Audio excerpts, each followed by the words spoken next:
Sure, as long as Your it's mom doesn't within listen to this, reason. right? It's okay. Just don't go overboard, because I do know where you live generally. I do live in the same state as you, therefore, there's a theoretical possibility I could eventually find you.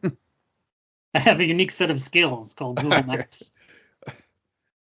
I'm very, yeah, I'm very used to long drives, so not outside of my range.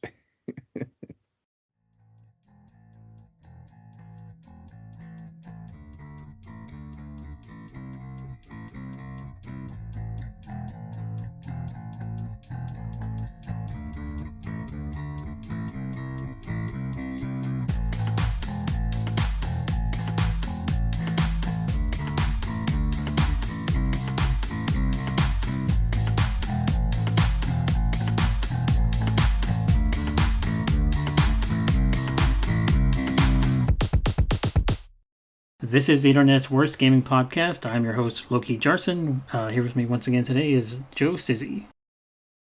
Loki, it's a pleasure like always. How have you been? I've been doing pretty good, pretty good. Some good games so far this year. Our last show together was the end of year show, which was 3 hours. I promise this show will not be. I refuse to allow it to go that long. 2:30 is the limit. Yeah, the game we were discussing today, I'm sure we could talk about for 3 hours, but not on this show, at least. We'll keep it under that. No, I want to keep it, yeah, an hour and a half hour. Yeah, I'll cut this, whatever. What we're talking about today is Like a Dragon, Infinite Wealth. I don't think they even have the 8 subtitle. It's called Infinite Wealth because if you turn the number 8 sideways, it looks like the infinity symbol you see. It's clever, Because isn't this it? is the 8th game in the Yakuza series, even though it's the actual 10th game in the Yakuza series.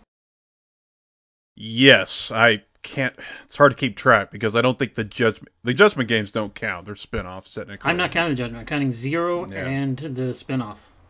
So that would be 9 then. No, it's still 10. 0 and the spin-off. Yeah. Well, what's a spin-off? If it's not Judgment? Man Who Erased. Oh, of course. Yeah. Yeah. Yeah. I guess Kind of that. important for what we're discussing today. Yeah. Yes. That's just the story implications in that game are so big. It's hard for me to quantify it as a spin-off. But you're technically Yes. right. Yeah. Yes. Um. So when did 7 come out? Because the series such a long history with not just with us, but it was called Yakuza because it was about the Japanese mafia for the longest time.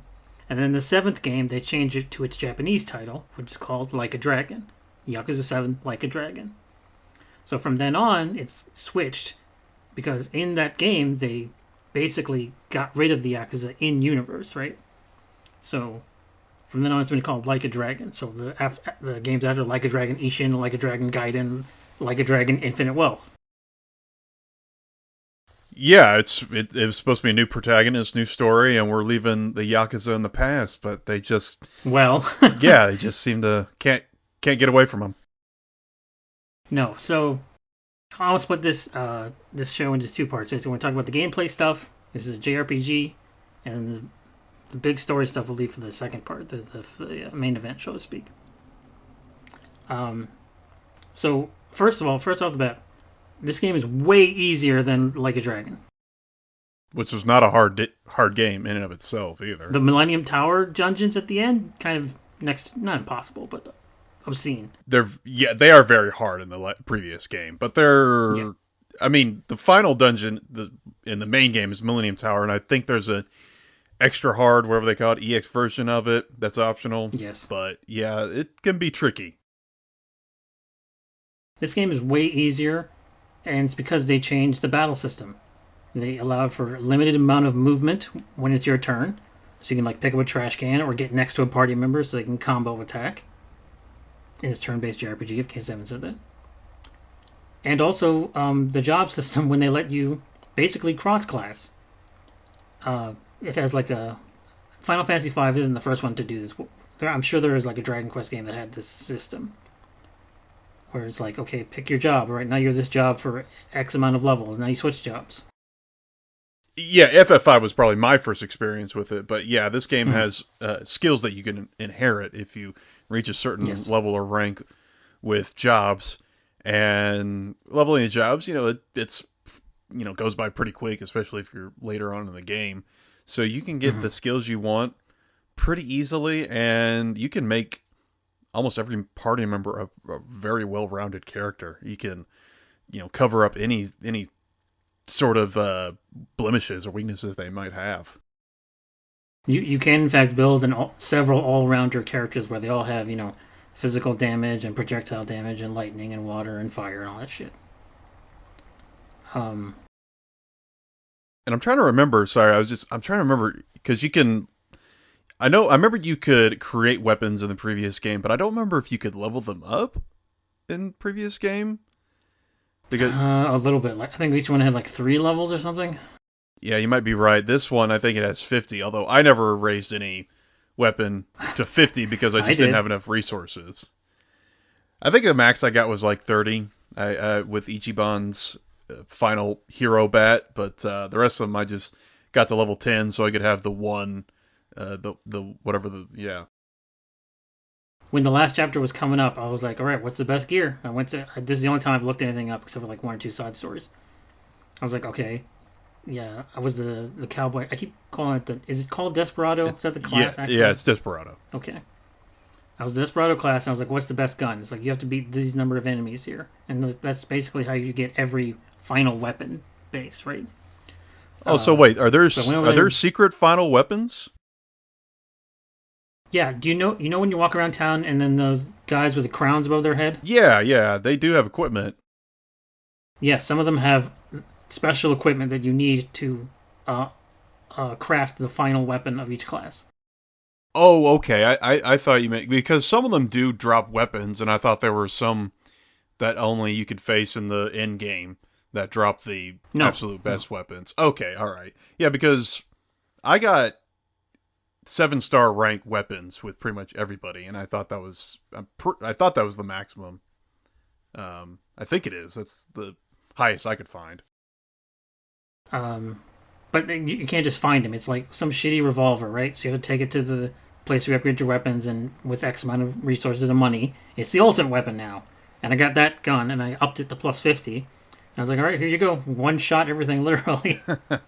Not quite. Yeah, because I think the 7-star revolver has a chance to KO enemies, doesn't it? Hmm. Something like that. Yes. Yeah, and also the Night Queen, which is the dominatrix class for the ladies, also has a chance of KOing. That one was very good too, because not only gives a chance to KO, it also increased their critical hit rate too. So Hmm. yeah, the ladies were doing some heavy damage.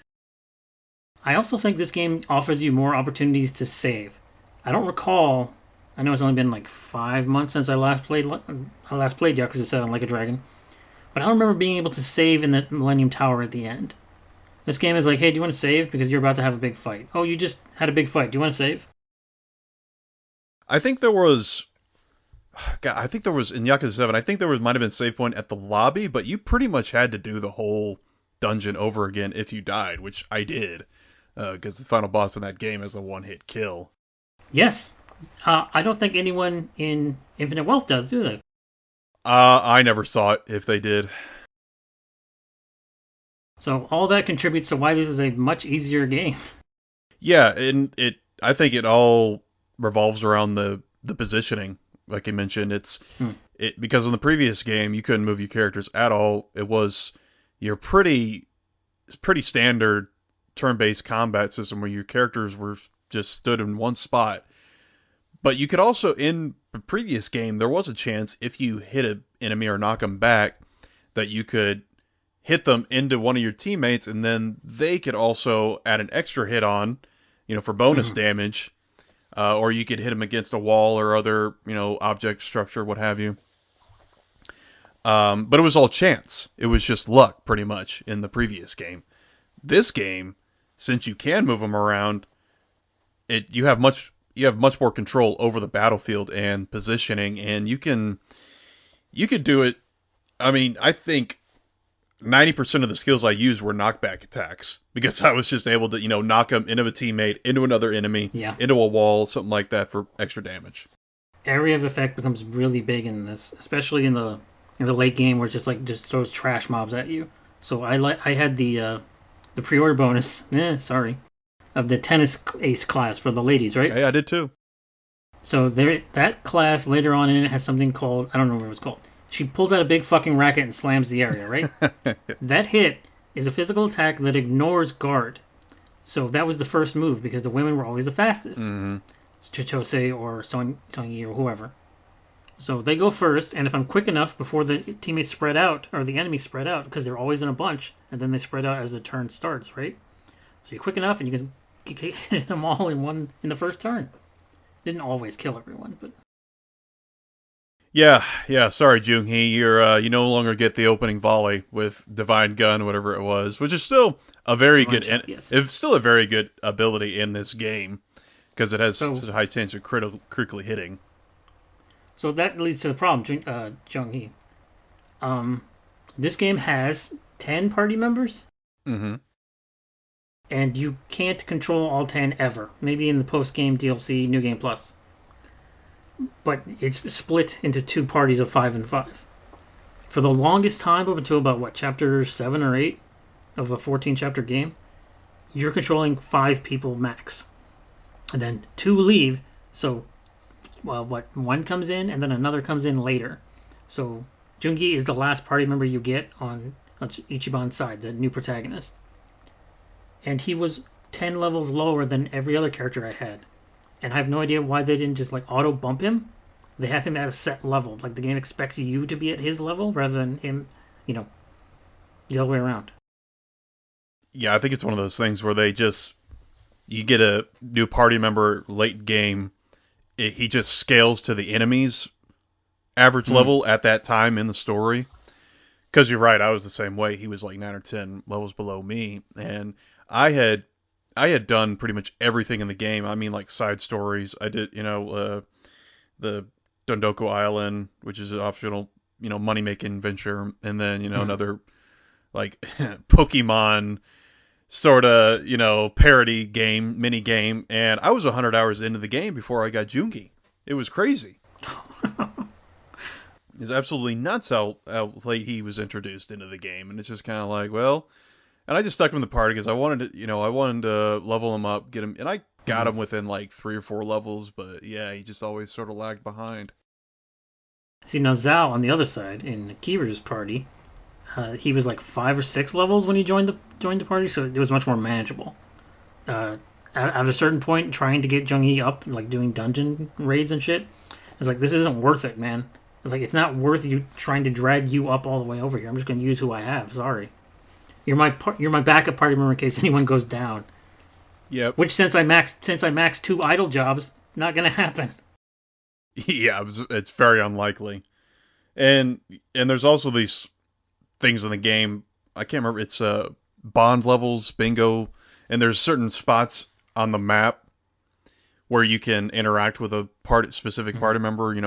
Learn more about them, get closer to them. Yeah, increase their bond level and whatnot, and so that they get little extra skills that they can use in battle. And it's very useful. But by that point in the game, my eyes were set on the finish line, and I was just kind of like, I don't know if I want to roam around the city, because at that point I had done almost everything in the city. There was nothing left, and it's just like I was just going there just to have these conversations and I did that. Fill out the bingo card, and I did as well. But it just felt like, man, yeah, I felt like Jungi should have just been introduced earlier in the game, and we could talk about that kind of pacing stuff later on in the second half. But the bond level is actually important because that makes the game even easier. So you said earlier about the knocking into other party members. It also has follow-up attacks. So late game in those little dungeons, 2 mini dungeons, Yokohama Underground and the Hawaiian Haunt, it's such close quarters in there. So you run down in there. So what would happen? I'd hit somebody with a knockback. They'd get hit into another party member who would deal damage, and then another party member would do a follow-up attack. So I had 3 attacks in one move. It was great. It's great, and they seem to, and depending on your bond level, they can proc a ton of times. And I don't know if this is true, and it felt this way in this game, the last game. If an enemy gets knocked down close to another party member, they have a higher chance of doing a follow-up, down attack. But I'm not sure if that's prevalent or not, because there's been times when party member will literally run across the arena just to hit some guy, and sometimes the enemy will have stood back up already. Mm-hmm. But yeah, and sorry, I was just gonna say, like in the optional dungeons you mentioned, Hmm. it the game made it so much easier. Like I think it was in Curios, not so much in Ichiban's, but in Curios, when I was on the final level, which is the extra hard version of the dungeon, there were explosive barrels everywhere in Oh almost yes. every single room that you go into. So I didn't have to do a skill most of the time. I just pick up a barrel, they'd all be crowded up, just smash it into them, it explodes. Next character, follow up, slams barrel in the ground, explodes again. By that time, everybody except maybe one or two enemies are dead, and then it's just cleanup. It is interesting that the game it kind of in both narratively and gameplay wise wants to push you along, right? So it's like here's some stuff. Keep going. Let's just go. Let's just get this battle over with. The I don't remember what the button is called. When you press L2 to quickly do a fight with enemies who are super weak to you. What is it called? Yeah, Smackdown. Smackdown. I just said throwdown. And it's just like I don't remember that being in the previous game. I remember you could just like avoid enemies. But this one's just like here's a 10-second cutscene. All right, you beat them all. All right, let's go on. It's like, oh, you could just like have them run away or not spawn them. That'd be better. It's not worth the lesser XP and lesser money to have a 30-second fight. I don't know if it might took that long, but yeah, because I would just be smashing X to get through all the menus Yeah, and yeah. whatnot. But I think that might have been sort of inspired or carried over from Persona. I think it had a Oh, similar. there's a lot of Persona in this game. Mm-hmm. The two companies are not affiliated except they're both owned by Sega. It's like Atlas makes Persona and Ryoga Gotoku makes Like a Dragon. So they share a parent company, but no design team as far as I'm aware. But like the way the game is designed, it's like, oh, you guys played Persona 5 and just did that, huh? Okay. Yeah, there's a lot of Persona DNA in these games, and I'll be interested to see if it'll be the other way around if we eventually get a Persona 6. If there's some In mechanics terms of what? or features from Like a Dragon that'll be in a Persona game.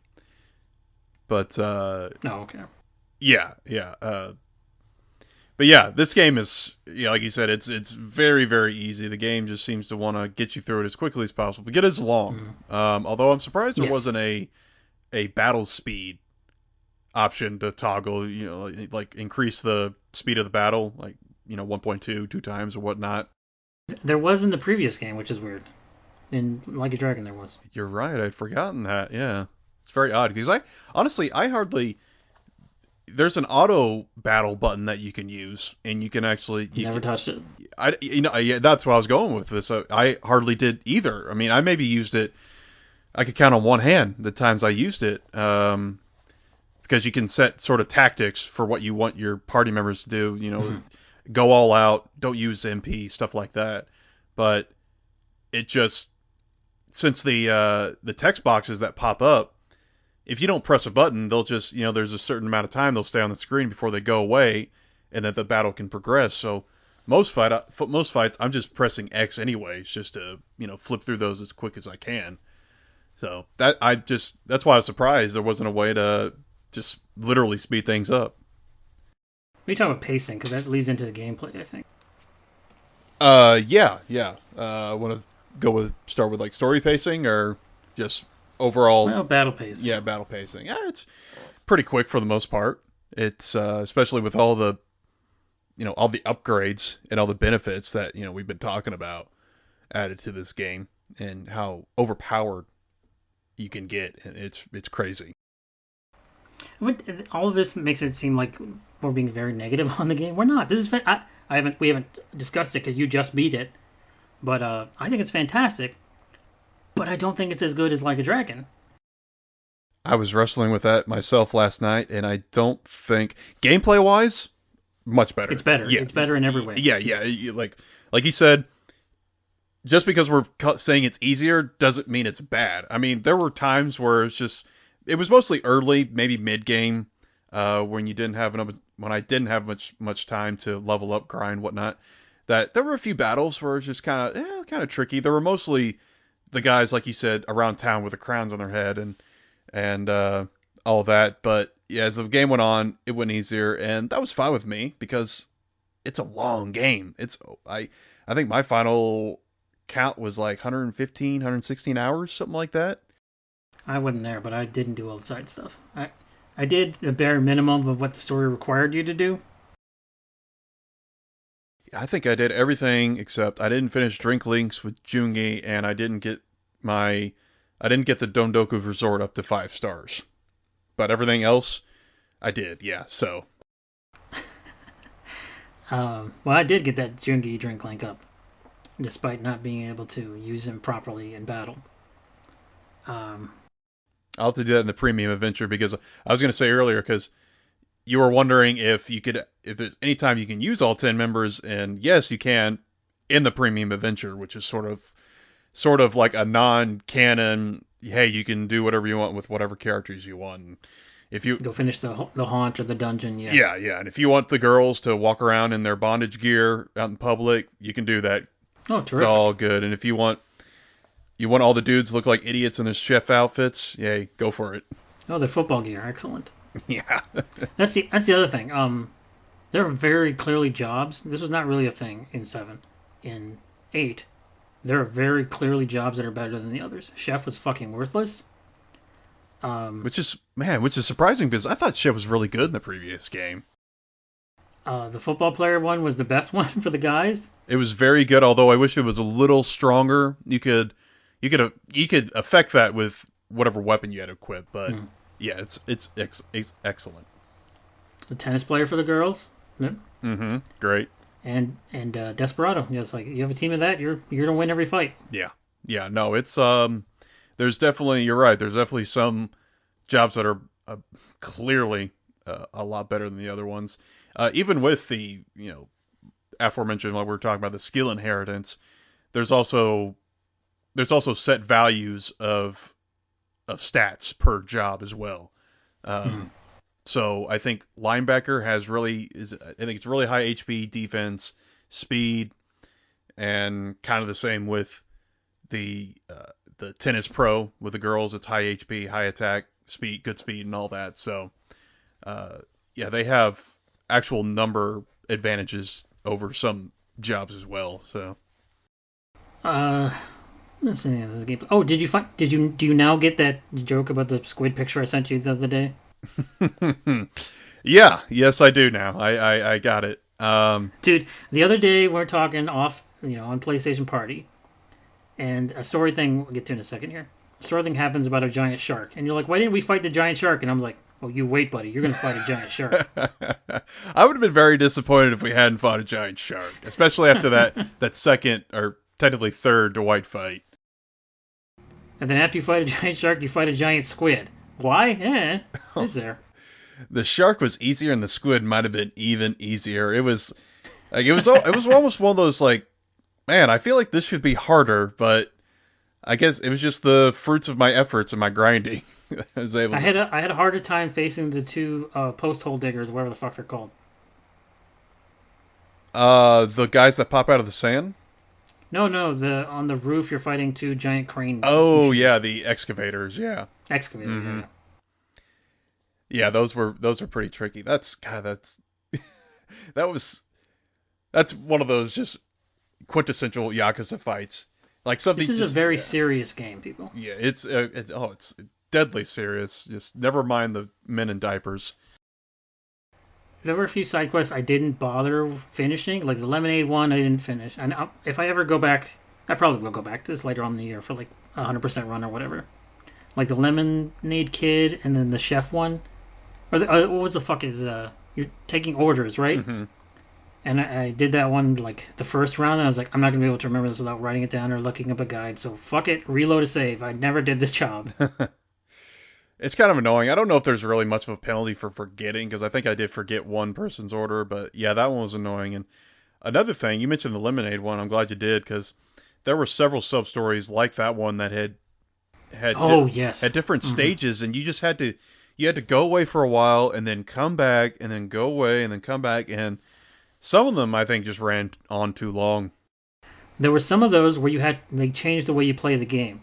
Now you have to walk slow. Don't get hit by cars. Don't bump into people. The lemonade one was one like that. Yeah, you're right. Just yeah, you can't don't bump anybody when you're carrying this tray of lemonade. And I think Or that the bird on your head. yeah, or the bird on your head too. I think the lemonade one I did. There was the one where you had to hand out like 8 or 10 cups to people, and I think I didn't do that, but there didn't seem to be any issue. It was like, oh hey, I handed out as many as I could. So I also need to go back and do the terrible Pokemon and the terrible Animal Crossing and the taking photos of the almost naked men. The Pokemon Snap one.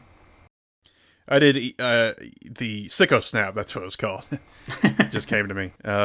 Yeah, I did each level once just for the achievement, and that was it because you get points for the mini game, and you can exchange them for items, but What? I don't. That's the other thing. There's 7 or 8 things in this game that give you points that you can only redeem in that area. Before it was just like can quests, and that's fine, whatever. But here it's like pick up trash or the fucking the naked guys, or even the underground dungeons technically, because they give you points too. Yeah, you collect data or whatnot, and yeah, you even have your own point cards in your inventory. You can go look, see exactly how many points for each membership or mini game. So yeah, it was a lot to manage. It was kind of like, okay, just give me money. Just let me Just buy give me these. money. Yeah, just let me buy these things with money. Where's my infinite wealth? Damn it! Yes. As is typical, by the way, in JRPGs. At the beginning, you have no money, and at the end, you have more money than you can do anything with. Hmm. Yeah, I kind of not regret, but I feel like I kind of wasted a lot of time grinding for money because yeah, like I just because the most expensive things in the game are just upgrading the weapons to maximum, and if you have like 3 or 4 million, you have more than enough for like whatever upgrades you want to get. But not 3 or 4 million yen, $3 or 4 million. Yeah, dollars. Yeah, yeah, because you do use both technically because your game takes place in Japan and in America. This is the first game in the entire series of any of them to go outside of Japan. Hmm. Yes, because they've been in Okinawa and what's the shitty place he was in 6, whatever that's called. Oh, Hiroshima. It was Onomichio or Onomichi was the town name. Yeah. But yeah, this one takes place in Hawaii. As far as I can tell, just the main island of Hawaii. They never really specified because there are several islands there.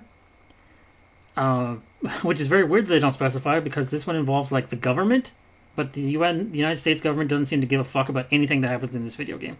Only the Japanese government.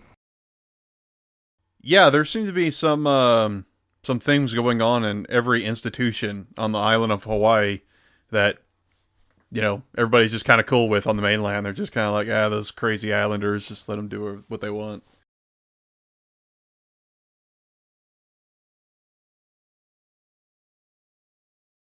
I think that's it for gameplay. I don't really need for game.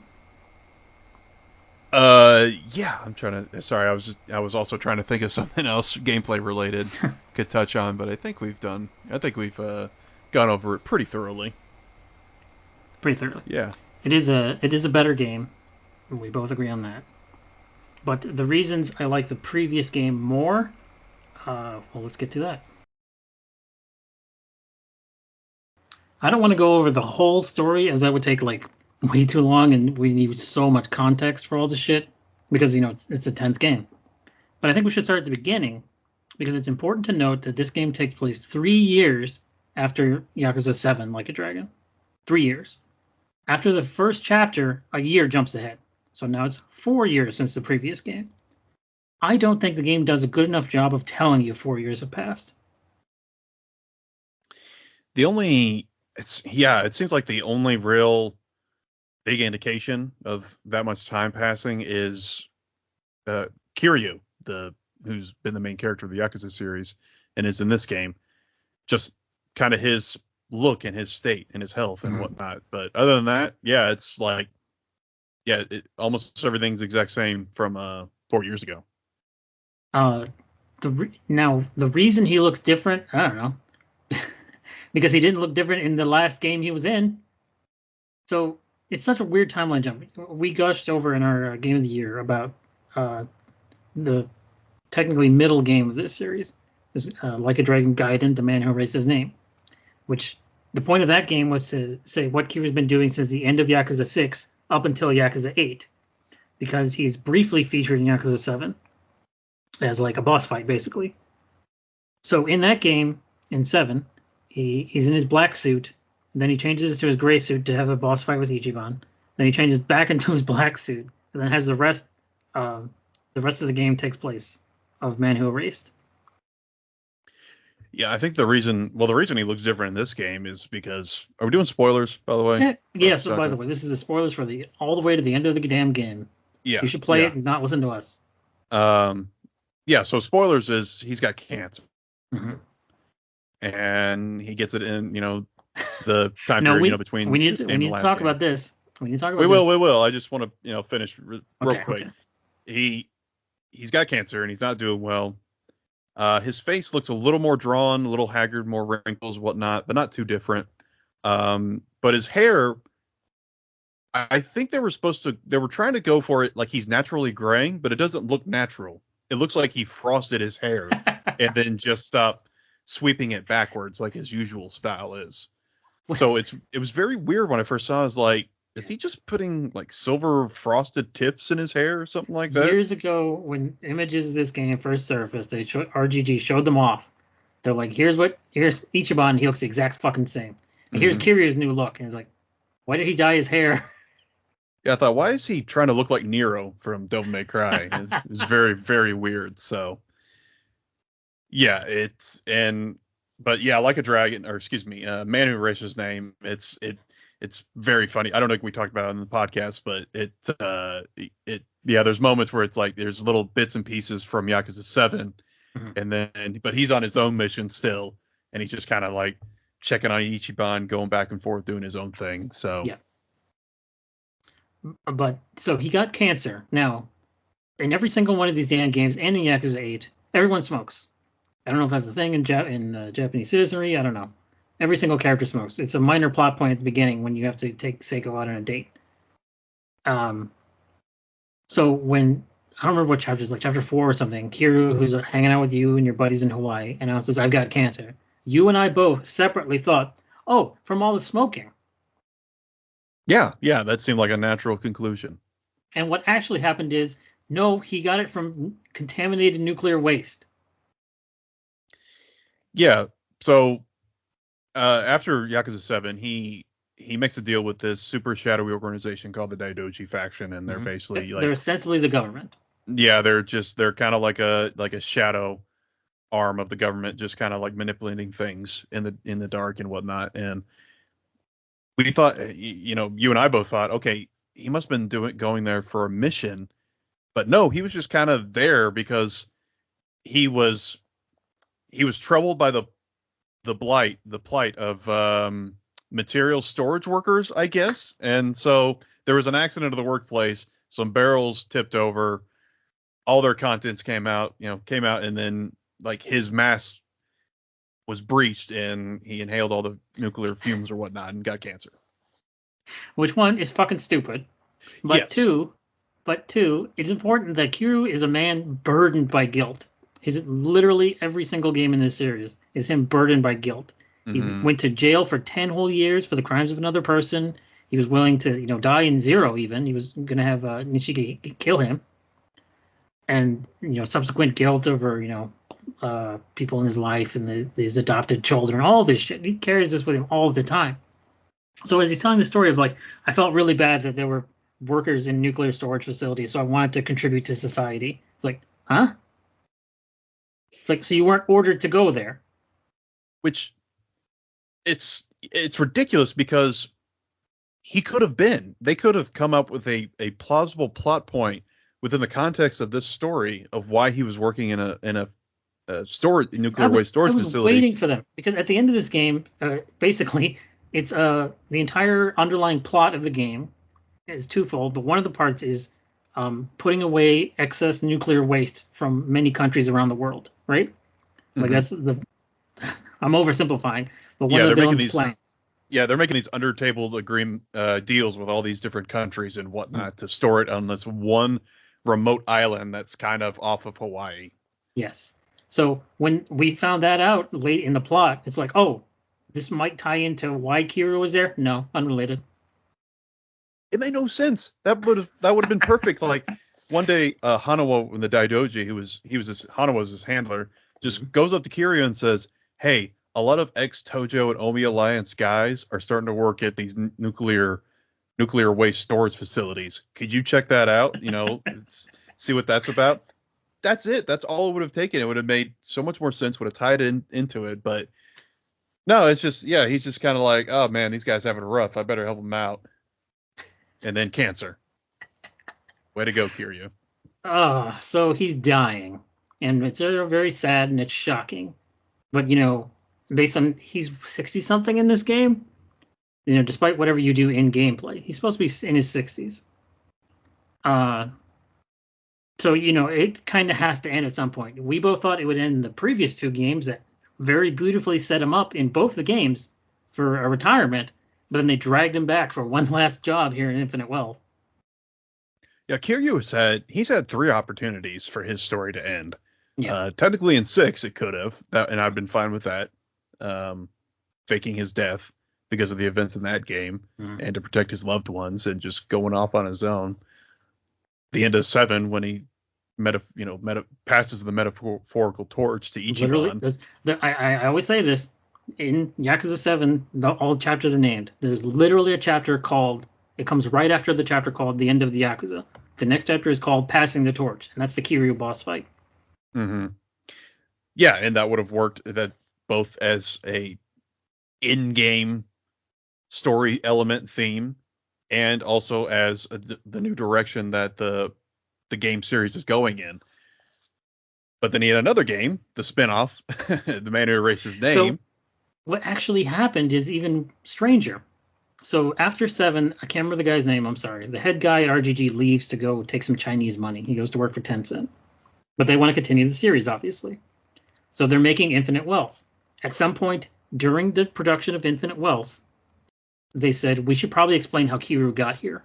So they made a whole ass other game, and it only took them 6 months to make the entirety of Man Who Erased His Name.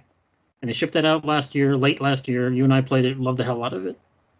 4 months later, less than that, Infinite Wealth comes out, and it's undermined by so many things that happened in Man Who Erased His Name. Yeah, it was. I think I'm looking it up. Daisuke Sato, I Yes. think, left the company. Yeah, but yeah, you and I were both pleasantly surprised on how good Man Who Erased His Name was. As little time as it took to get out there, but yeah, as we've been progressing through this game, Infinite Wealth, you and I have been kind of going back and forth on how kind of the proper placement for these games, and Mm-hmm. I still I still firmly believe that I think the Man Who Erased His Name should have come out right after six Yeah. if they were going to do it. Now that I understand that would have undermined his cameo in Yakuza 7, because it was kind of a surprise when he showed up there. But And the B plot is about the dissolution of the Yakuza. right, yeah, that's the main focus of a Man Who Erased His Name, pretty Mm-hmm. much, Yeah. is actually it's showing Kiryu's perspective on the greatest solution and helping out, Watase get to the headquarters and actually go through with it and whatnot, and showing what he went through. But yeah, and I think it wouldn't have taken anything from Seven's plot, it because it's mostly unattached. But yeah, I think it's just coming out. Man Who Erased His Name coming out right before this one, Mm-hmm. and then this one comes out, and it's kind of like, yeah, like you said, it just sweeps a lot of things that Man Who Erased His Name kind of did in that Mm-hmm. story. Which is weird because that one was made second. Like they were, however much done. They were so almost done that it took them only 6 months to make Man Who Raced. I don't know how delayed Infinite Wealth was. We saw screenshots of that shit years ago, and it only came out in February here, January, whatever. But really close to the previous games. Like there needed to be more time in the real world between the games, let alone 4 years. I just don't feel in the game, not just because nobody changes their fucking clothes, but that 4 years have passed between these two games. No, yeah, Man Who Raced His Name, it felt like a primer, but it felt like a primer for 7, not for this game. Mm. And I think I think if you put it there, between 6 and 7, and then just have 7 and then this game 8 or Infinite Wealth, then we would have not only would have felt like more time had passed just from the actual game releases, it would have been several years. So I think it would have kind of helped it make it, feel the effects of the time passing. But you're right, in the game, it's really hard to tell. Mm. There's not really too many sort of like repercussions or recaps or anything like that. All the old Yakuza, like, Daigo, Majima, Saejima, they're out of the picture. No, they're nowhere to be found. Mm. The Gomi Jewel are still doing their thing. Sonhee is taking over with taking over the Liumang. Everybody's just kind of, at new jobs, going about their business Doing the and best they whatnot, can. still hanging out. Yes, exactly. Going their 9 to 5s, grinding it out. But, 4 years just didn't seem like a necessary amount of time. It just felt like they could have trimmed that down a bit. Mm. So the previous game was the B plot is really about the dissolution of the Yakuza. The A plot, which was Ichiban's story, was not revenge, but it's kind of whatever the nice version of revenge is. Redemption, whatever. Against his, Ryoyoki, the man who would be prime minister, or he's going to be in the diet, whatever. Japan's government is weird. And the tragedy of all of that situation happening. So we come to 8, and Ichiban, the actual protagonist, is kind of like just doing the best he can. He's slumming at his job. He's trying to help former Yakuza get more jobs. Because here's the strangest thing about the fictional universe of Like a Dragon. So the two biggest Yakuza groups in the country, the Yomi Alliance and the Tojo Clan, get together and jointly declare they're no longer going to be criminals, right? So we are done with this gangster shit, okay? Yeah. Mostly because of harsher penalties for the law. So in game, the Japanese government decides if you're a former Yakuza, you're not allowed to be legally employed for 5 years. Which is crazy, but it's understandable. But it just seems like it would seem more simple just to lock them up, just to like, hey, what did you do? Like, what crimes did you commit? Okay, you're going to prison for this, and this. Now, as an American, that's absurd beyond belief. Oh, absolutely, yeah. And maybe it's just because we're not Japanese. So, like you said, the systems over there are different, and the Yakuza, I don't know. I hate to base everything I know about the Yakuza off this game series, but everything I know about the Yakuza is from this game series. So that's what I got to work with. So it's like but it seems like there's this weird level of tolerance with in Japanese society, even amongst law enforcement for the Yakuza, because I think, and not to go down to too much of a history lesson pipeline, but I think they had a lot of influence and kind of helped stabilize things after World War II. Yeah. America did not leave Japan in a good place after World War II. I'm not just because of the bombs, but like government and structure and order wise, no. Yeah, we could have done a little better with them by them, but they were one of the Axis powers and one of the enemies, so I kind of understand it. But yeah, anyway. So yeah, it's like, just have them serve time instead of this BS, 5-year grace period where it's just like, hey, you're not going to be able to work anywhere. You're going to have this stigma about you and have a scarlet letter and won't be able to get a job. Now, just because the Tojo and Omi are the biggest Yakuza clans doesn't mean they're the only ones. So this other group in Yakuza in Infinite Wealth, these titles, called the Seiru clan, becomes de facto the biggest Yakuza clan. And it brings in former Omi and Tojo guys into it, right? Mm-hmm. So the head guy of Seiru is arrested, then killed, both off screen. Yeah. And the And I new head can't. of Seiru, I don't remember his So, name. sorry, I was gonna ask, did we even meet him in the previous No, game? It was no, no Tabata, I idea who that think. fucker is. Yeah, yeah, I didn't think so. Sorry. So the new head of the Seiru clan, a guy named Ebina, says, "Okay, we're going to do this again. We're also going to dissolve our entire thing." But he has ulterior motives that are like if he's not to go to a meme, but um, if he had just gone to like therapy instead of training, instead of becoming the head of a Yakuza clan, things probably would have worked out better for everyone involved. He's got a lot of issues. Not that a lot, not that most of the Yakuza antagonists don't have issues, but a lot of previous bad guys, their main objective is just get rich or respect Mhm. or Most, whatever. most honestly, most have been business. It's like Hmm. zero the big real estate thing, and three was a real estate thing, and six wasn't a conspiracy necessarily. And but then it became like utterly ridiculous with underwater battleship stuff. But a lot of it hasn't been personal motive, really. You could say Ryoyoki had a personal motive against the world, but he wasn't, specifically mad at Ichiban. The guy Ebina is specifically mad at Yakuza. Like he wants to destroy the concept of them, not just, as individuals. Yeah, although he does literally in the game say, if I could kill them one by one, Yeah. it's like, Yeah. God, this guy's really, and it's understandable Mm-hmm. because his his mother was a Yakuza patriarch's daughter and gets into an arranged marriage with the guy Masumi Arakawa, who was a big character in the last game, Mm-hmm. and Ichiban's father also.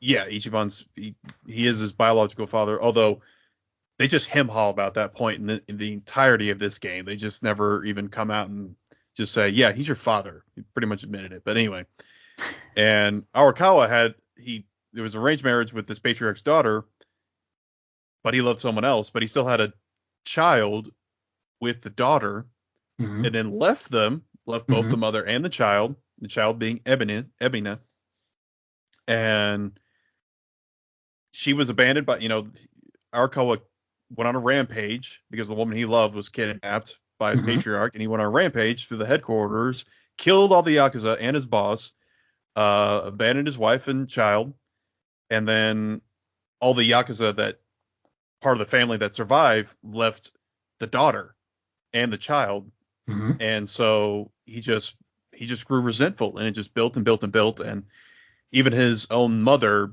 didn't hate Arakawa or the Yakuza for what they did to them, and he just couldn't understand that, how she was able to let go of that hatred, and it just Mm-hmm. festered inside of him. It is interesting that both him and Ryoyoki from the last game have kind of the same plan. They're like, I'm gonna get with these two evil groups to eventually eliminate them, because that was the point. Ryoki was running both Bleach Japan and what was left of the Yakuza, and so the same thing over here. He's running. Jesus, when they renamed themselves to Bleach Japan, I think I said, "Oh fuck you" out loud. Yeah, that was a definite eye roll moment, and I still don't understand. I don't understand how that works from a PR perspective in their point, because like, We are okay, no longer the Seiryu clan. We are now Bleach Japan. yeah, which has a very bad reputation for, what they did to Yokohama years before. So I'm thinking, how does that help your cause at all and, gain the public's trust? It made no sense. Ibanez thing is very personal. The other main villain of the thing, Bryce Fairchild, a white guy from Hawaii, what did he want? He wanted power, sure. He was like the head of a really stupid religion. The religion was kind of like the religion that Skinny Girl from Danganronpa 3 worships, so some sort of volcano god. And he was like a false messiah. He killed the previous religious leader, but their granddaughter is supposed to be the real religious leader, so he's trying to kidnap and kill a little girl the whole game. Yeah, and you actually see that assassination take place. It's the very first scene in the game, I believe, Yes, and I totally forgot about it until they 100% forgot because it was 60 fucking hours or 100 hours for you later. exactly. I was like, oh yeah, that happened, right? Oh, that was because it was an assassin killed the previous sage or whatever and his wife, and then like handed off a phone or something to another guy, and then that guy killed the assassin. So it was a double cross. So that was funny. But yeah, totally forgot that. So his reasons for wanting to become head of religious order, Pelicana, are because they control this island that stores all the nuclear waste that we mentioned earlier. And basically, governments around the world, including Japan, are going to pay him a shitload of money to just take these barrels of crap and store them on your island, please. I'm sure it'll never fill up. And he's doing this with ex-Yakuza people. It's like, you're going to be basically slaves to do this. Yeah, I think he mentions in his before the final confrontation with him that he doesn't just want to store nuclear waste there. He also wants it to become sort of like information hub to store all these government secrets and whatever, like all these organizations that run the world. He just basically just wanted to be this one big cloud service for them. And I half expected Arsenal gear to rise up out of the water when he was going through the monologue. All his nonsense was so stupid. But that's basically Ebenez's plan too, who also tells you directly to your face early on. So those are the two main motivations of the villains. Kiryu's is a little harder to suss out, so we'll get to that in a minute. But Ichiban's main motivation in the game is when he's meeting Ebenez for the first time, I believe, in that secret vault in Japan, which isn't so secret. A guy from the previous game shows up, Joe Sawashiro, who should by all rights be in jail. They retcon a murder he did in the previous game to say, no, he actually didn't do the murder. It's okay. Yeah, it turned out it was actually Aoki, right? That actually Yes. orchestrated it and just pinned it on Sawashiro. Yeah. I don't know if Aoki killed him himself or it was another situation where Aoki killed the assassin sort of thing. But yeah, they retconned that whole bit and said that Sawashiro knew he was going down wrong for a crime. It doesn't seem in character to me for what they built that guy up in the previous game, because he also abandoned his child Ryoyoki in a locker. Yeah, at first he tried to get his girlfriend or whatever at the time to abort the baby. Mm-hmm. She didn't. They had the kid anyways. He was mad about it. I can't remember if he physically abused her or whatnot, but he persuaded her to give it up. Yes. That's what it was. Yeah. And shoved the kid into a locker. So he is by all means not a saint. That's for damn sure. I don't know that the game wants to redeem him. I don't know that it even tries, but I don't believe he's redeemable. IMO to me. Yeah. Murder or no murder. But the characters, just Ichiban, because Ichiban wants to save everybody, but even Kiryu is like, we got to save Sawashiro, and their gang's like, yeah, let's do it. Even though, Namba and Saiko should be looking at each other like, is this fucking guy serious? But you remember the boss fight we had with this guy? He's a dick. I mean, he had a cool battle music, but still, we'd be saving him. So I want to backtrack a little bit, like Bryce, talk about Bryce a little bit more, but the game was setting him up to be some sort of mystical being. Yeah, they never followed up on that, by the way. The gun thing. I told you this off air, but he shows up like interrupting a robbery, basically. You see him for the first time. Some guy's got a gun. The gun goes off in his hand and like breaks his own hand and fucks up the gun. And I told you, I said, the second I saw that guy's the final boss. It's like, I just could tell, and I was sort of right. He's the final boss for Ichiban. Yeah, the game has no. I mean, it does not. It's not subtle at all in the way it presents him, and he's very, very suspicious, and he's kind of creepy. And there's this really over the top imagery with him, like standing in front of this graffiti art of these two angel wings, and it's like he's standing perfectly, so the wings look like they're sprouting out of his back. And all his followers will willingly kill themselves. Yeah, and they worshiped the ground he was on. He seemed it seemed like he had this supernatural power or control over the other religious members. And there was also several mentions throughout the game that, like, how old is this guy? He was like in his 90s, it's like, but I can't remember if it was I forget his name, Zhao Tao. He was in charge of the Chinese gang that Zhao and no, the guy in Hawaii that he ran the casino. And oh shit! I can't remember his name. I'm sorry. Something Zhao Tao or something like that. Anyway, he ran the Chinese gang and whatnot, and but they were just a subset of the Polycana religion, and Bryce had total control. he also said, like, my successor knew Bryce 20, 30 years ago and he looked the same back then or something like that. And there were several mentions about Bryce's age, how it seemed to be he seemed to live supernaturally long. I guess he just aged really well or badly, if Clean living. from a certain point of view. Yeah.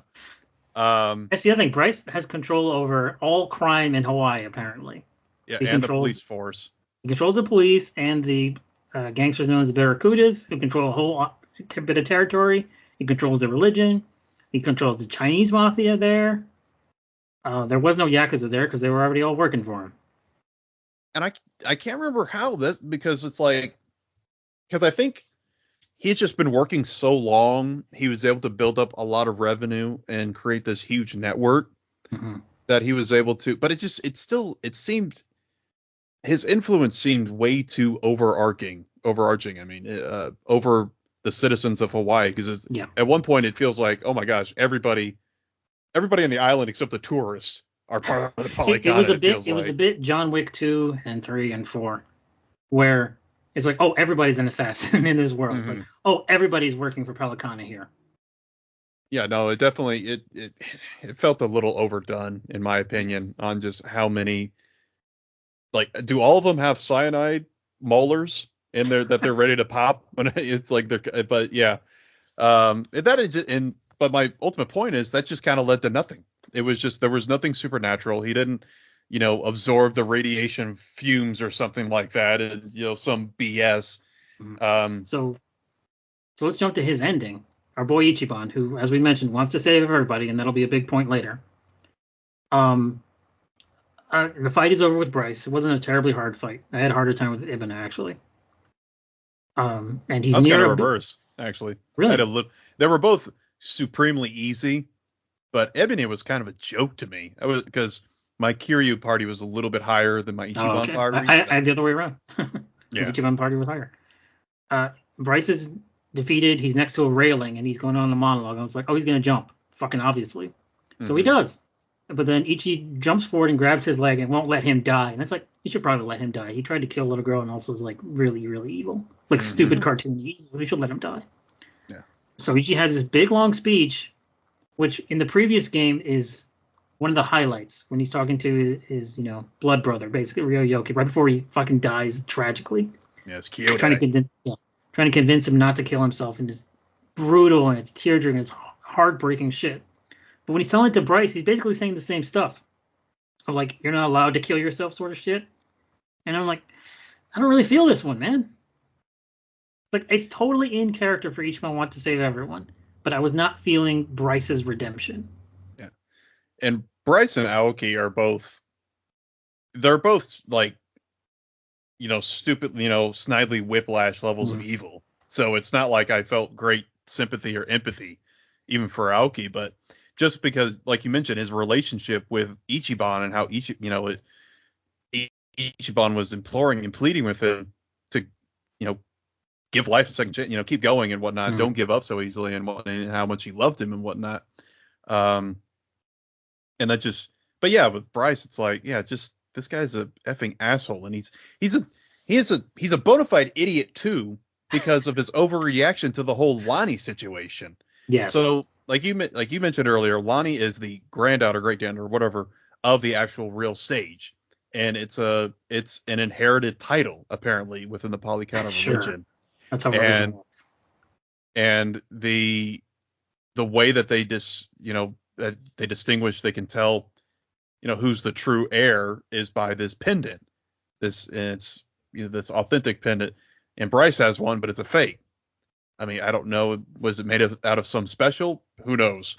But Lonnie has the other one, has the real one, and she has this letter from her grandmother who passed away. So she goes to the, church chapel, Polycana headquarters, and hands it over. And Akane, who is Ichiban's mother, who is... And his primary motivation for going to Hawaii in the first place. Exactly, yeah. Captain Joe Sawashiro sends him there for that. Yeah. Yeah, she has been a Polycana member for decades. And she is one of the most beloved, and most respected members of it. And she goes to Bryce, and his immediate reaction is, kill that girl. And I'm thinking, What? I mean, he could. I mean, because like we touched on, he almost every single member seems to just worship the ground he walks on. So why not find a way to get the letter, destroy it, replace the pendants, and then just kind of take Lonnie under his wing and indoctrinate him because Yeah. how he that's how he re-educates all the other members. And then when Akane tries to deny his position and his authority, then just excommunicate her or something like that, Mhm. excommunicado, to make another It's John Wick the reference. so the game doesn't the game ends, not too long after these boss fights. So we have no idea how this is going to work out. So this 12-year-old girl is going to be the new head of the religion, and everyone who was ride or die for Bryce Fairchild is now like, okay, we'll worship this little girl now, I guess. Oh yeah, there is no closure to that because I mean these guys were literally willing to kill Yes. themselves, like both by suicide pill, and we also during the final dungeon, you go to this entrance hall or chamber of this chapel, and we find a bunch of cult members just killing each other with Mhm. swords and shit. And Jugi Han is saying like, yeah, I've heard about this with cults before. It's a test of faith to kill members they've grown up with or something like that, and it just shows their devotion or something like. And I'm thinking, okay, maybe during the island-wide alert, maybe let's just like tone down on the ritualistic murders. Okay, you think that might be the smart thing to do? It is such a weird thing. It's not just in Japanese fiction, but you see this, when people write things, they want to write a bad guy. He's so evil. How evil is he? Oh, he'll kill his own men. Okay, you kill your own men, you're not going to get followers. Okay, American gangster. You can't conduct business that way. Tony Hmm. Soprano. You can't just kill your own underlings or have them kill each other. That's not how you get respect. Yeah, which is why I thought there was something he was maybe using drugs or some like Mm-hmm. hypnosis techniques to uh indoctrinate these kids. And you kind of see it a little bit in one of the chapters. I can't remember the number where they're on this beach and there are these guys tied to these posts. I can't remember if they're gang members or busters or whatever. And you see these young kids with the Polycana robes on, and they have guns, Mm-hmm. and they're pointing towards the guys tied up.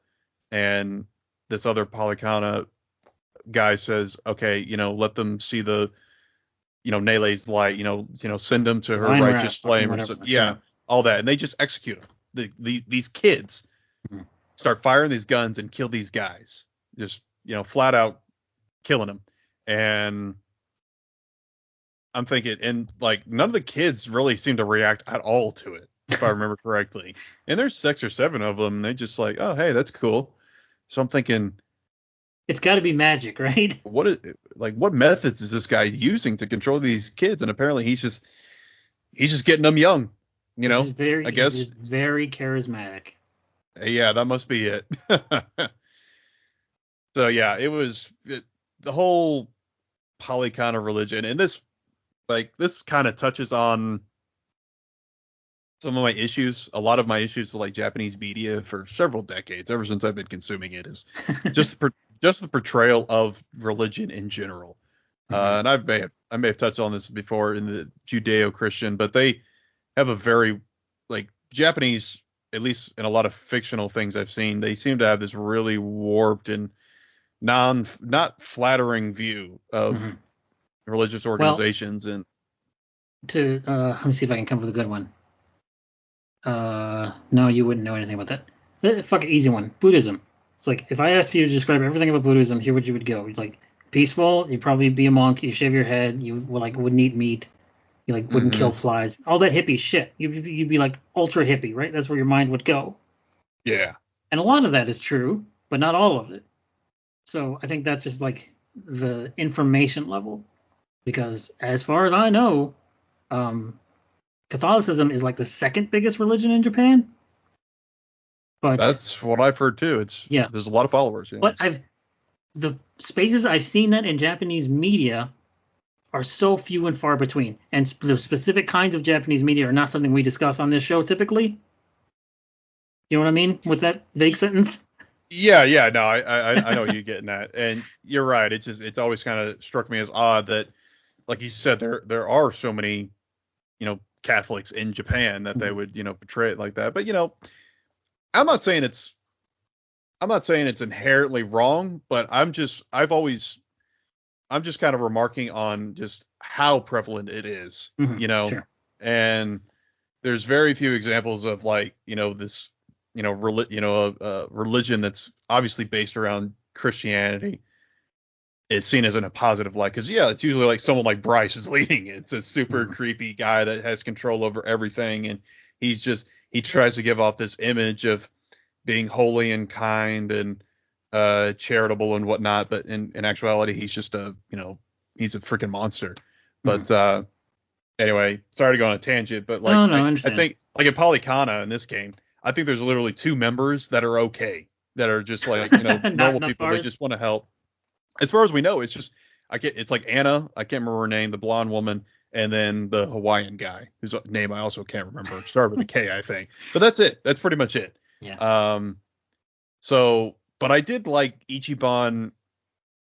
I did like how he said, I'm not just gonna dismantle Polycana, even though I don't know if he even would have that, influence or, ability If you to. could, yeah. Because he said, you still do a lot of good work. The Polycana religion still does a lot of charity, and they help a lot of people.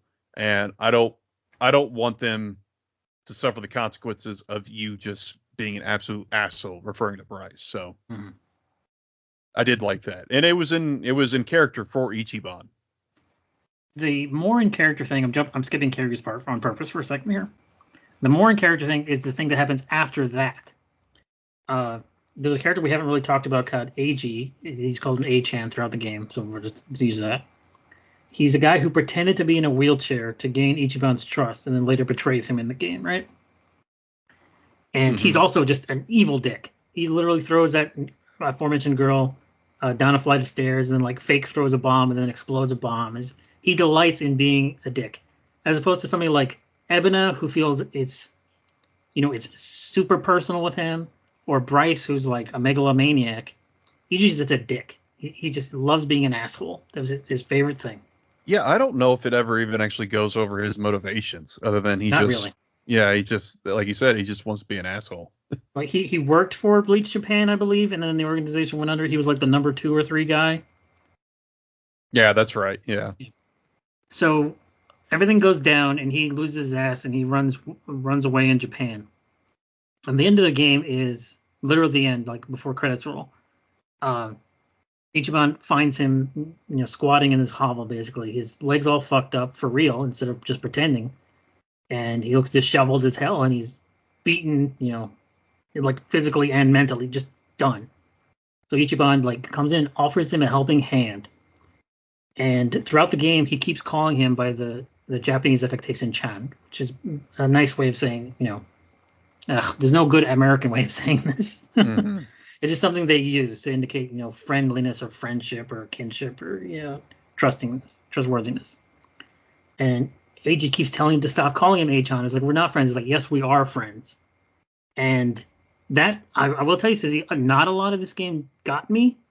That final scene where he's dragging him out of the place and has to carry him on his back, and all those people are throwing shit at him, and Ichiban lets that dude beat his ass up, that got me. That's a really good scene and absolutely in character for who Ichiban Kasuga is. You're right. It was very impactful, and emotional. I don't know if it quite resonated with me quite as much as it did you, because the initial conversation with AG in the apartment kind of sort of felt like a retread with his final conversation with Aoki. Yeah. But yeah, it was just kind of reaffirming Ichiban as a character, and one of his more positive, if not, frustrating characteristics. This guy in the previous game, both I don't remember if Jungi was a boss, but yeah, you had to fight Zhao for sure. You had to fight Songi and a lot of Gomoji. He befriends all of them. And in this game, he's betrayed by literally the first man he meets in Hawaii, and then Hmm. he befriends him, becomes his best buds for life. And then it happens again with another girl. It's like this guy just wants to make friends with all of his enemies. Yeah, technically the first three people he meets in Hawaii screw him over, and two of them do become his friends, and I Yeah. guess AG does technically as well there at the end. Um, but since it's such a long game, all the details are just kind of jumbled together. But Mhm. I was just trying to think when he was like, why would why would the mob be throwing trash at AG? Like, why would they have reason to hate him? Like, why would they Yeah. even So know him? we're skipping a lot of context, but it would take too long. Um, but basically, we're assuming there's a time skip between the end of the Bryce fight and the credits, right? Because we do like Kiryu shit, which we'll talk about. Um, so like public knowledge who was actually involved in all the VTuber shit we're not talking about here. It's like what's her name? Chitose did that. Oh yeah, Chitose live streamed the boss fight. I forgot to mention that. After Bryce is like nobody's ever gonna find out, and then basically Chitose starts a live stream right then and there. Modern Hmm. technology in the Hawaiian underground. It's good signal. Yeah, she's very lucky because I mean, it seems like they probably went like I don't know 300-400 feet underground, and she still has good enough signal there to stream. So maybe during that era, it's like people found out about stuff. Yeah, I'm guessing like if I had to guess, I would say because her family, the Fujinomiya group, they are they were major players. They were major contributors to this project, this storage project because they provided the shipping. They're like shipping company, Mhm. shipped all the nuclear waste to this island. So, and they obviously had connections with the Seryu clan, who Eiji was connected to. So, I'm guessing. Oh, and that's another thing. Probably still skipping more, but her Chitose's father, his name I can't remember. She has a very rocky relationship with. Apparently, he just kind of steps down during this time skip, and then she's the new chairwoman, which I don't know if she even should be a free woman necessarily because She committed a few crimes herself, she sure. she committed some crimes, yeah, and she was implicated. Obviously, she was blackmailed into doing a lot of it. I understand that, but yeah, Maybe she has a she's special necklace.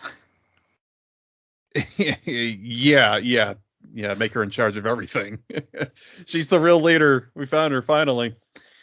And so yeah, but I know she slandered people, but I guess it was mostly Ichiban and his friends. So I guess if they didn't press charges, but I don't know. There's a lot of mostly the details around Chitose's story because it's just like so.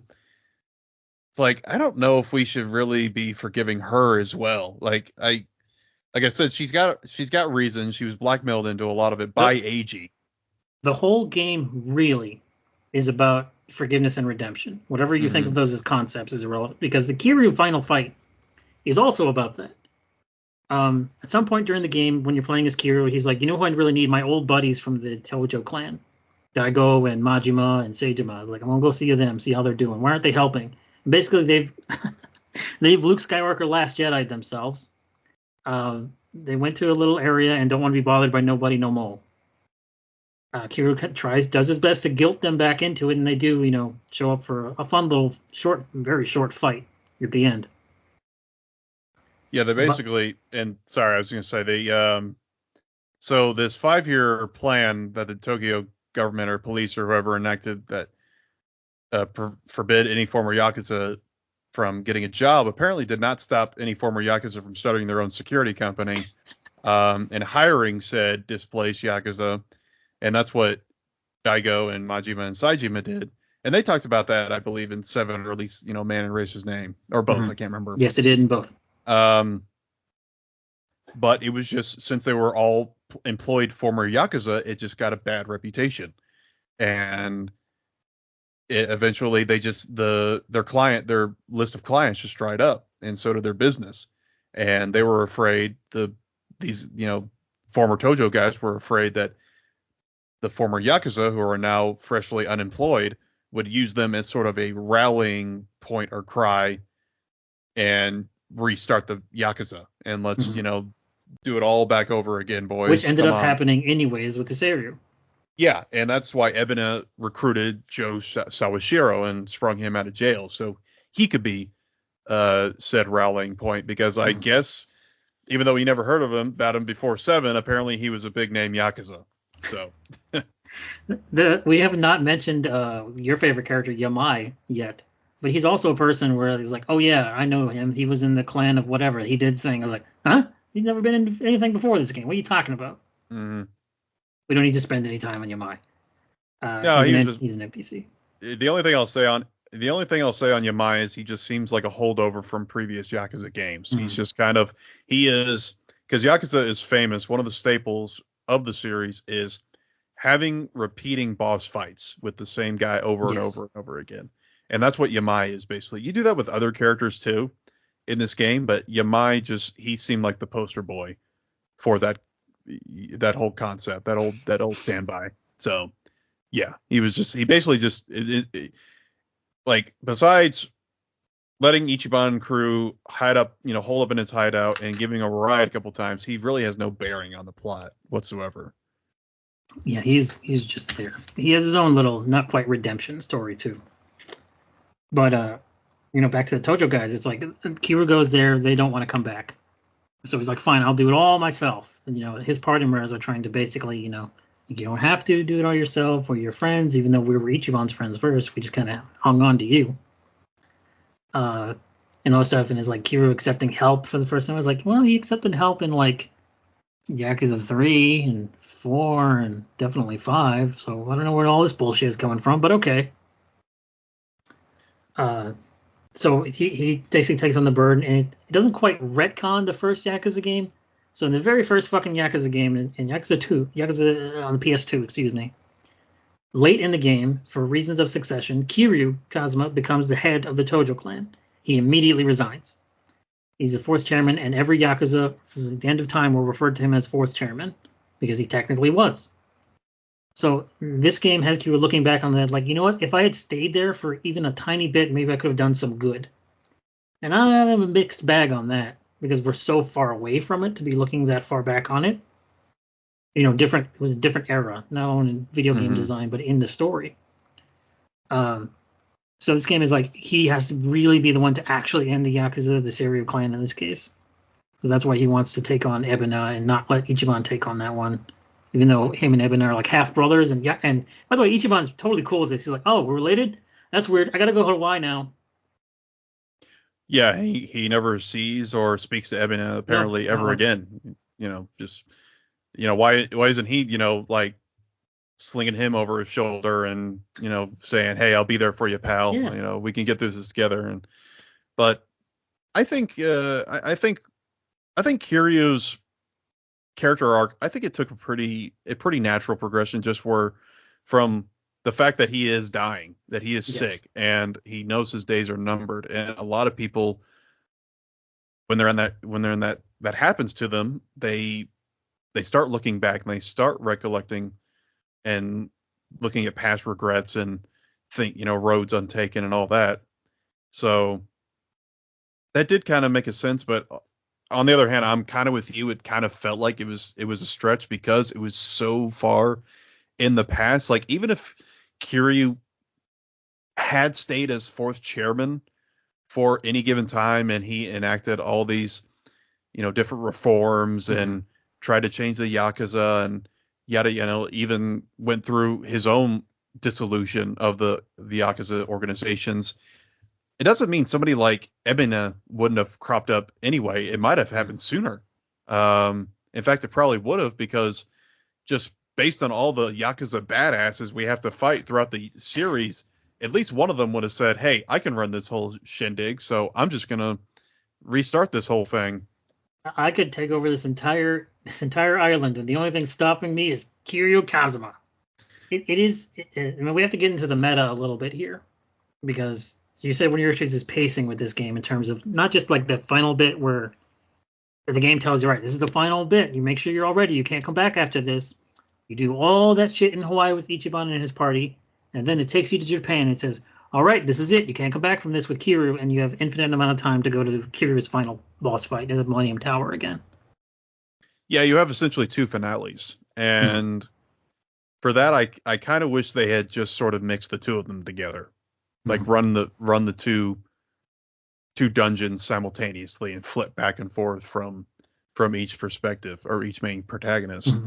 I thought that would have handled it a little bit better, but even that might have been tricky because there is, as we mentioned, there is a time skip between Ichiban's last fight and Kiryu's because when, like we were talking about Ebina, or excuse me, Ichiban carrying Eiji to the police station at Hmm. the same time on the top of the Millennium Tower, Kiryu is waiting for a evac, helicopter evac and whatnot because he's passed out and he's Yeah, that's the other thing. So the two groups split up, and I'm thinking playing the game is like, oh, they're doing like a simultaneous assault. Okay, that makes sense. But you do the end of Ichiban's thing. Chitose has that live stream broadcast. Back to Japan, they're all watching the broadcast. They say, okay, now it's our turn. It's like, you guys were just fucking waiting around? it made no absolutely no sense whatsoever. And how long does it take them to get to Kamurocho and the Millennium Tower? Because in that span of time, Ichiban got off that island, got back supposedly to the mainland in Hawaii, got on a plane back to Japan, found out where Eiji was hiding, went to Eiji's apartment, talked to him, had the tearful reunion, blah blah blah, and convinced him to turn himself in, and then is escorting him to the police station, and then Kiryu's final fight happens. Hmm. It's just like, so what did you guys like in canonically? Did y'all just like hang around for a few weeks? Apparently, Yeah. maybe So they went to the Yokohama Underground to train. I guess so. Yeah, I don't know. Yeah, it was. If, I think it definitely had pacing issues, and some of it was self-inflicted on my own fault because I did do everything. I did all the side quests and sub stories and grind, level grinded and all that. So that, I mean, that can make things feel a little disjointed. Hmm. But yeah, I think there's a lot of moments where it's just like, oh, we're in Hawaii. Okay, well, we did this thing. We got to go back to Japan now. Oh, we got to go back to Hawaii. And it's like, there's some back, some characters have some back and forth, and it's just like, can we just like all stay somewhere, Could we just be finish the one big conflict 10 here? party? Yeah. Yeah, yeah, that would be great. I was That's what I'm so, getting at dude, ultimately. It's like, I was so disappointed the finale wasn't in Hawaii. I was like, this is the first game to take place outside of Japan, but the fucking finale is for the 30th time in a row in the goddamn Millennium Tower. I just can't seem to get away from that place. I mean, it makes for a memorable landmark in the most used map, who Kamurocho. who owns that building was a plot point in Zero, but who owns that building that they just keep letting gangsters and politicians just take it over every couple of years, just fill their floors with goons. Yeah, I made that joke. I was like, yeah, God, we need to stop. We need to stop leasing into these organizations that have clan and alliance in their name. Come on, guys. Seriously, what are we doing here? They're obviously Yakuza. So Kira has his final fight. He asks forgiveness of Abena and asks Abena to forgive all the Yakuza. We don't really, unfortunately, get a follow up for that. Kira's follow up is he goes to the hospital to get cancer treatment. It's like, this would have been better a couple of years ago, but okay. Yeah, and that's when he finally it. It's when you get one of the most aptly named trophies I've seen. The man who regained his name. I'm Little on the wondering what nose, but I order these liked it. things happened. Yeah. Yeah. He goes to the, I guess it was the chemotherapy treatment center or whatever it was, and they asked him his name. He's like, Kiryu Kazuma. And I thought, yeah, that's cool, man. He's finally Kiryu again. But yeah, it's just But he never. Here's the thing. He never wasn't. true. I mean, technically, as part of his agreement with Daidoji, Kiryu had to die, and Mhm. they even made a phony death certificate to make it some But official. So, but as we talked about in our last show, in the tutorial of Man Who Erased His Name, a guy says, "Hey, I know who you really are." oh yeah, it's one of the worst kept secrets of all time. In fact, I'm surprised people in this game didn't just random passerbys come up and say, "Hey, are you It Kiryu is Kazuma?" It is so weird it wasn't made a bigger deal because they tried to make it like a big deal, but it could have been so much bigger for like the kids. You do all that shit lumping around with Date the lump, and he's like, hey, remember this person from your old life, Kiryu? This is my voice for this game. And Kiryu's like, oh, I can't let them see me. I can't let them know I'm still alive. Later on in the game, it's revealed via internet broadcast that he's still alive. Not too many consequences for this. No, not really. And especially since a lot of those, I can't remember what they're called. They're not drink links, but yeah, the Date mentions where he quote unquote reacquaints with his old friends and whatnot. Most of the time, Kiryu's just kind of off to the side, eavesdropping on them talking about him. In fact, I think the only one, like, there's Akiyama, of course. Mm-hmm. That was cool. It was nice seeing him again. And there was another one. Oh yeah, the hostesses. Yeah, Yuki Taichi. and Koyuki and Taichi. Yeah, I think. Although Taichi, he's like almost passing out, and he sees Kiryu's silhouette. He's like, Kiryu, Oji-san, and then he passes out. But yeah, the rest of them, he's just kind of like, seriously, including the woman he loves too. But it's just kind of like, dude, how the fuck has she not moved on? It's been 20 years. Not even IRL. It's been in game more than 20 years. It's endearing, but at the same time, it's just kind of like, even because she believes he's still dead. He's Kiryu is until the internet broadcast, which whatever. Yeah, that's another. I feel like there's got to be DLC, or maybe there's going to be another expansion like The Man Who Erased His Name after this one, because I feel like there's just too many loose ends in this game. There's a ton of loose ends. Like Kiryu recruits the big Tojo 3, Daigo, Majima, and Saejima, to basically act. I mean, it's funny, it's ironic because he recruited them for the same reason they went into isolation, into exile. He's like, they go on the ass end of nowhere just so other Yakuza won't use, gravitate around them to try to restart the Yakuza. And then Kiryu says, hey, we need you guys to be a rallying point for all these Yakuza. You need to come back. And it's like, motherfucker, that's why do you think we're here sitting in some fucking shack? Oh, The Last Jedi. So, but we don't know what they're going to do. I guess it'll be touched on in the next game, I'm assuming. I don't know. I love Kiryu. We've had him for so long. We have to let him go. He has to go. We have to move on. I'm going to guess at some point in the RGG boardroom when they're dreaming up this game, we come up with all these ideas and they're like, what about Kiryu? It's like, well, he left in the last game. Remember? It's like, yeah, but what if he didn't leave? I agree with you. I think it's time to, let him rest, so to speak. But I wouldn't be surprised if they just if he was a cameo in future games. I'd be okay with that. But you can't make him a main character anymore because, one, like you said, he has cancer. He's going through chemo treatment. And he's in his 60s, so he shouldn't be street fighting. So, yeah, maybe we'll see a bald Kiryu in the next game or something like that. Who knows? But, yeah, I just totally forgot on my point. Oh, I was going to ask you something. So, talk about what his ultimate objective was, goals and what, how dumbfounded it was. What was Ebena's goal? I mean, I know he wanted to get rid of the Yakuza, but more specifically, enlisting the Seiryu clan members who were former Yakuza guys to... Okay, so the point was to punish them. So he's the one supplying the men to Bryce's Island and working underground in a nuclear waste disposal facility. Probably not good for you. That's the conclusion I came to. I was like, so I guess he just wants them to slowly get radiation poisoning or cancer or whatnot themselves, or maybe some die from, the actual, physical labor or whatnot. So yeah, it was, yeah, in those terms, gosh, that is a petty and diabolical revenge. I mean, Evan is a very petty man. Yeah. Yeah, he is. Yeah. I almost respect Like him for his pettiness. the multiple parts of he also, like Bryce, kills his subordinates.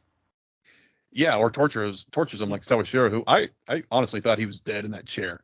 He But then kind he of opens should his eyes like he probably should have been. Yeah, yeah. he Sawashiro's like, opens. man, he's amazing, referring to Kiryu. It's like, that guy's really good at fighting. I was like, how could you even see your eyes are swollen shut, dude? I don't So understand it. at the end of all things here, it's a really, really good game, and everyone should play it. It's a fucking excellent JRPG. Fun to play, full of heart, full of laugh. That's one of the funniest fucking things I've played in a long time. It's got better sub stories for comedy than Seven, but it's not as good as Seven. The pacing issues, and I think the villains and the split focus, having two protagonists takes away from this game rather than adds to it. You can have all this Kiryu shit. You can have him be a party member, but him becoming a co-protagonist takes away a lot from the game, I think. Even though I love playing as him. Honestly, I totally agree with you, and I think Kiryu's entire section, well, not his involvement with the main plot, which was minimal at best, Mm-hmm. um, mainly because of his illness, and they don't want him to, want him to take it easy. But I think him dealing with his illness, reflecting on his life choices and all the relationships and how he can, best move forward with everything that's happened. I think that could have been a separate game or an expansion or DLC, something like that. Um, I think you could have just taken a lot of that out of this game and you'd have been all right. You would have to rework some things, but yeah, because And I don't. it's not like they haven't done this before, because Yakuza 4 and 5 had multiple protagonists. 4 you had to play as 4 people, 5 you had to play as 5 people. And Kiryu was not the main focus in either of those games. And the main reason Kiryu is even on this mission is because the Daidoji sent him, and it's not even really clear why the Daidoji even want Lonnie, because they first send Kiryu to go find Akane, but they know that's because they know Akane is with Lonnie. So they want Lonnie ultimately, but they don't ever really find out why they want her. That just kind of fed into my whole speculation on there might be actually something to this for Polycana religion, that there might be there's some resource or something or secret that's involved with this, and that can maybe only be accessed through, the bloodline, like Lonnie's heritage and whatnot. But no, I guess they just wanted to use her as leverage over Bryce, so to maybe loosen his grip over Hawaii. But why should they give a shit? Daidoji, they're like we were talking about, they're a shadow organization. They deal in Japan mostly. So Daidoji, they are aware of Seiryu clan's ties to the Polycana, and maybe they were just worried about about their, Seiryu's meteoric rise and influence, and gaining all these new members, and they're being put in the public eye, and they're falsely have this positive image. Stizzy, you are doing way too much work. The game doesn't tell you any of this. I know, and it bothers me. It really does. But cause I love it too. I thought this was a great game. Yes. But I'm totally in lockstep with you. I didn't think it was good as 7. No. Another reason too, I didn't like. I mean, I didn't hate Tomi or Chitose.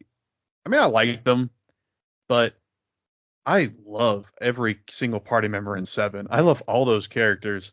I love Namba, Adachi, Sayako, Zhao, Jungi. I thought they were freaking great characters, and they still are great characters. I'm glad they were back in this game.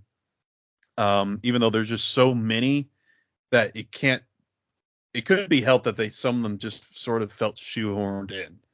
And they were just there because, we need party members. We need to expand this roster and whatnot. It's Mass Effect 3, and James Vega's in the party now. But even and I've left out Sunhee because she's technically the third new character in the lineup. but she's introduced in the previous game, and I liked her then too. But I don't know what purpose she really serves in the overall plot besides just showing Kiryu a good time, and not in that Yeah, way. being a She Kiryu was, fangirl. yeah, she's just fangirling all over him, and she's just, and loves him and just whatnot. But and she sends Junhee way too late to Hawaii, but that's about it. She's not really. I guess she was sort of monitoring Seryu's activities and whatnot. Maybe that's sort of Sure. it. But I mean, apparently she wasn't watching them close enough because they had people videotaping Kiryu and Ichiban supposedly at every hour of every day for the That's entire man. channel. Yeah. Is this the game like with the most dangling plot threads ever? Because we're just gonna keep going over every one of them, like that recording thing, which is also never found out why or who did it. There's so much. You might be right. At least in this series, it feels like it. I don't remember there's being these many loose ends at the end of a Yakuza game. But this is For, one of the longer ones, and yes, it's for split. how simplistic a plot of I want to I want power versus I want revenge. Like it's way too complicated for both villains' plans.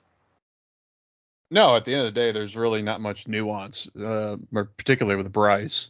Mhm. But yeah, it just I guess with a split protagonist too, it feels like there's a lot more avenues that can unfortunately just get cut short.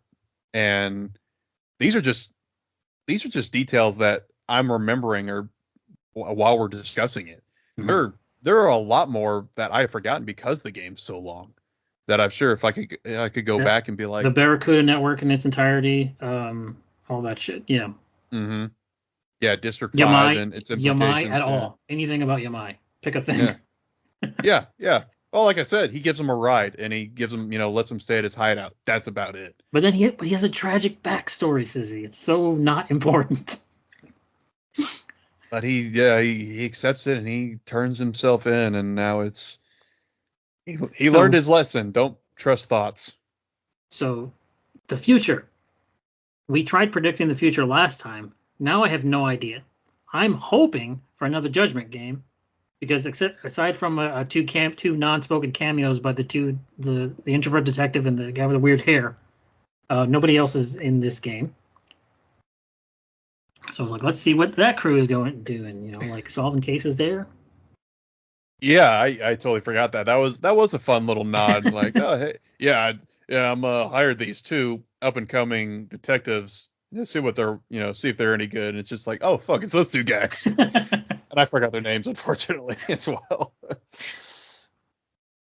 But yeah, I'm hoping for another Judgment game because I liked Lost Judgment. I didn't love it.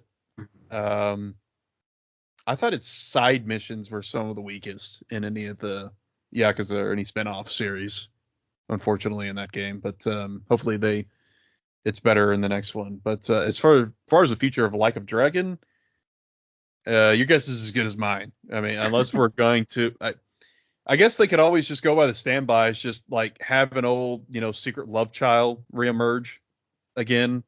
Um, have an outsider who comes in and wants to revive the Yakuza or some It's other like criminal Ichiban, you can't go organization. out and be homeless anymore. You're a father now, something like that. Yeah.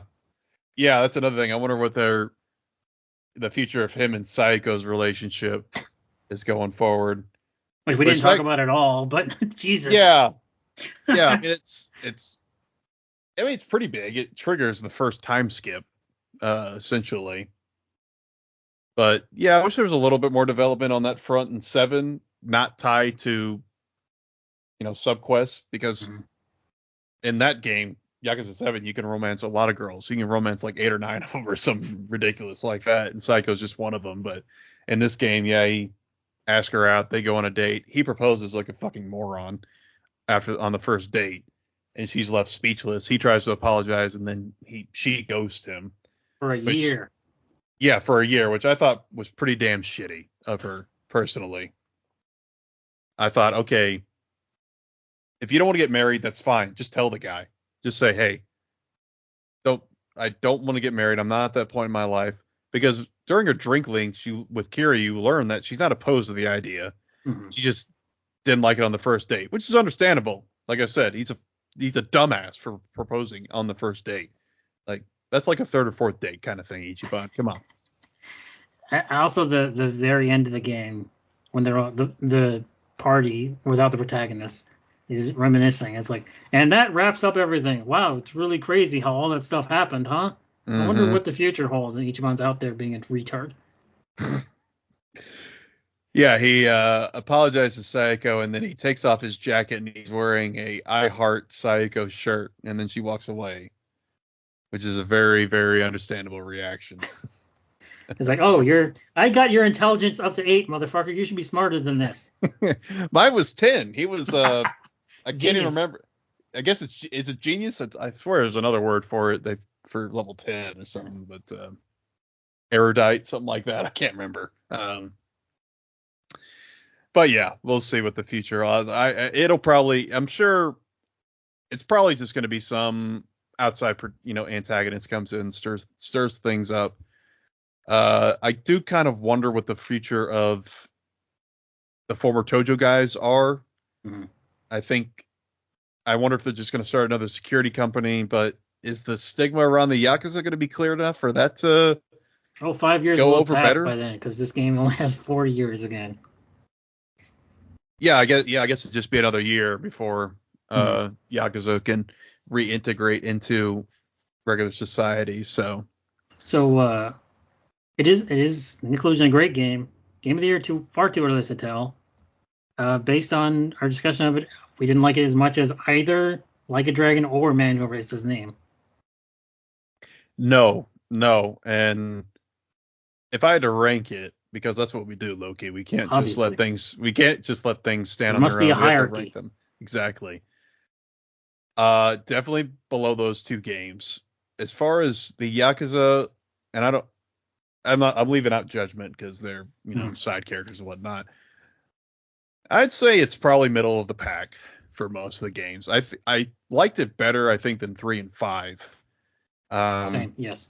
In 5 actually, a lot of problems I had with this game as far as the split focus and protagonist kind of was reminiscent of how I felt about 5, because 5 is just like 5 is what, 4 protagonists or 5 something like 5. No, 5. Yeah, 5 is 5. Yeah, I always forget about Haruko. Yeah, her whole entire thing that turned the game into a rhythm game. Yeah. Her dance battle. Because her whole story is she's an idol, so do idol things. Akiyama's is Haruka's an idol, so watch over her. Saijima's is, oh no, I'm in prison again, and then I escaped yet again. Baseball Man's is, I was framed. And now I take pictures of prostitutes. So, what's his name? Hinata. That's it. I think it's Hinata, something like that. But so yeah, I think it's middle of the pack as far if I had to grade it. I think I still 7, Man Erased His Name, 0, 2. I might like it better than the first one, and that it's been so long. Yeah, because I just played Kiwami, which is technically a remaster, but even that remaster showed a lot of its age for that game. These were PS2 games when they started. 1, 2, 3, and 4, and 5 are all PS. No, 5 is PS3. 1, 2, and 3 are PS2 games. Yeah, and Kiwami 2 is a remaster, which is fantastic. But if I played the original, I might not think that so fondly of it. So, but yeah, somewhere in the middle. I'd largely agree. Yeah, 7, Man Erased, 4. I fucking love 4. Probably this 0, 1, 2, 3. And see, 4 didn't have the split protagonist issue, I don't think. I mean, there were some parts where it felt like, okay, where's this leading? Where's this going? Yeah, 4 was tighter in terms of, you had 4, but it made more sense, like the story that they told. And the finale was Kiryu. Like, he was the last character you played. In 5, Kiryu was the first character you played of the 5. Yeah. Which took a lot away from it. Although 4's final boss, or boss is, I should say, at the top of the Millennium Tower again, that got a little silly, and there were some fights where it's just kind of like, okay, are we just fighting just so this character has a boss to fight? Yes, they have 4 bosses for each protagonist. It's like, I am specifically only fighting you, and I am only fighting you. Like, okay, that's stupid. And it's like, Daigo, why are you here? It's like, well, we're fucking poor. We need money. We So. need money. That's the other thing I saw randomly on Twitter. Somebody's like, the end of Yakuza 6, Kiryu is apparently dead, and Haruka is leaning over him saying, "Oh, don't die." And at the end of this game, Daigo, his other child, is leaning over him saying, "No, don't die." It's like, oh, I see what you did there. Oh yeah. Well, I always kind of saw Daigo as like a younger brother to Kiryu, because I think he calls him Aniki or Kyodai Yes. in 2 or something like that. So yeah, I always have a soft spot for Daigo because you could tell he looks up so much to Kiryu and Majima and Saejima and those guys, and he wants to be the best Yakuza he can be. But now he's a fisherman, so Now he's a homeless bum like everybody else in the series. yes. Nobody has anything. Nobody has any infinite wealth. We're all miserable and we love No, each that other. infinite wealth is a lie. Let's end this episode by asking, what was your favorite Elvis chapter name? Well, I would probably have to judge it not by the quality of said chapter, but by what my favorite Elvis song was, and that'd be "Don't Be Cruel." As out of all they're all really good songs, but "Don't Be Cruel" is probably it I was so upset there was no hunk of Burnin' Love. Burnin' Love, yeah. There should have been Pelican was all about fire. There should have been a Burnin' Love chapter. Come on. It's perfect. You're right. Yeah, that does seem like a missed opportunity, and it's a really that'd be a good use of imagery and metaphor. Wow. Yeah, that's a good one. Thank you so much for listening. We talked an hour and 40, hour and 50 minutes on one video game. We did it. Yeah, and we've actually could go on a lot longer. Yeah, we have actually gone longer talking about one game before in our Cyberpunk one. So it's entirely possible. We left out so much. Well, that had Eric and Tomizawa and Chitose and Yamai and a bunch of bullshit with Kiryu's memories. Yeah, I do feel like we kind of glossed over the first 5 or 6 chapters, but just go play it. We spoiled the end of it for you, so now you can go play it for yourself. It's fun. It's fun enough that the story, yeah. It is good. I would recommend it. Yeah, like you said, a little too early to put it on the top podium for Game of the Year. There's a lot of titles. Sure, yes. Yeah, so far, yeah. It's early. One. it's very early. But yeah, like Cyberpunk had all that background stuff. So, but this one we could talk about for a lot longer, but better end it here. We probably will talk about it later on in the year when comparing things. Yeah. Especially if they announce another game this year, maybe, who knows? This in conclusion, I don't know about Infinite Wealth for us, but this game sold very, very well for Sega. It made a shitload of money. Yeah, although, so they'll be making more. Did you see, because we both follow a lot of Twitter accounts that post deals on games, and I saw yesterday or late last night that I think on Amazon or GameStop, whoever, it's Infinite 30. Wealth was for like, it was 30? I thought it was 40. That's 30. See, gosh, man, I must have missed the 30. I was blown away by the 40. I was like, $40? Are you kidding me? For essentially, I guess it's almost a month, but not even quite a month yet, and it sold very well. If we didn't have just this game to talk about, the economics of video games this last couple of months have been fascinating. That might be what our next show is about, because good gravy, what's going on with the business side, especially of Western games, is kind of insane. You're absolutely right. That would be a really fun topic to get into. Might have to get into that next time. Yes, that is it for us now. You can find me on Twitter or X if you're a weirdo at Loki Jarson. Yeah, I am at the Joe Stizzy on Twitter or X, and I am also on. Sorry, I'm just plug. I'm also on YouTube. Once again, plug your YouTube channel. Keep plugging it away. I am on YouTube and Rumble, although it doesn't have the same videos because Rumble, I can't connect it to any of my devices, so I have to separately upload them. So the libraries aren't, there's a lot more on YouTube. So, but channels are both called Joe Stizzy, my name. So I'm currently getting ready for a rebirth, and by doing that, I'm playing an old game. Crisis Core Final Fantasy VII Reunion, and hoping to knock that out. So I'm uploading that on YouTube. And Loki, I've come to a monumental decision. Mm-hmm. I'm going back my word, which is not news to anybody, but I am going to be recording my playthrough of Rebirth and uploading that. So, All right. yeah. So I'll tell you right now, I probably won't watch those. That's fine. That's fine. It's gonna be a long one. Anyone listening to this should. So that's the other thing. Here's the thing, Stizzy. Like we've talked off air, I'm not getting Rebirth on release day for reasons that aren't important on air. So I'm gonna be waiting on that one a while.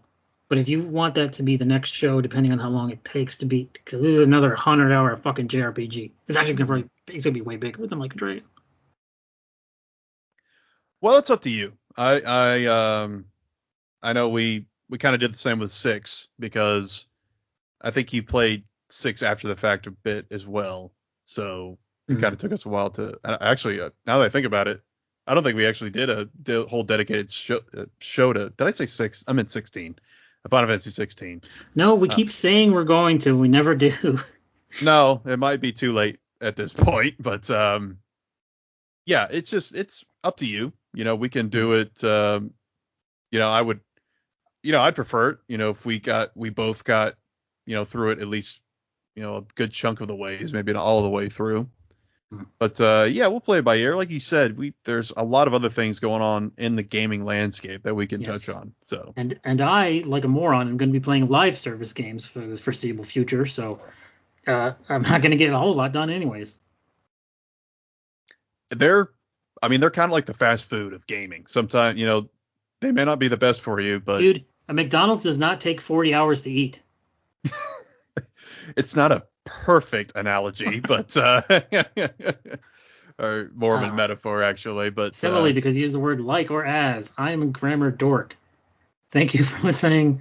Goodbye. All right, see you.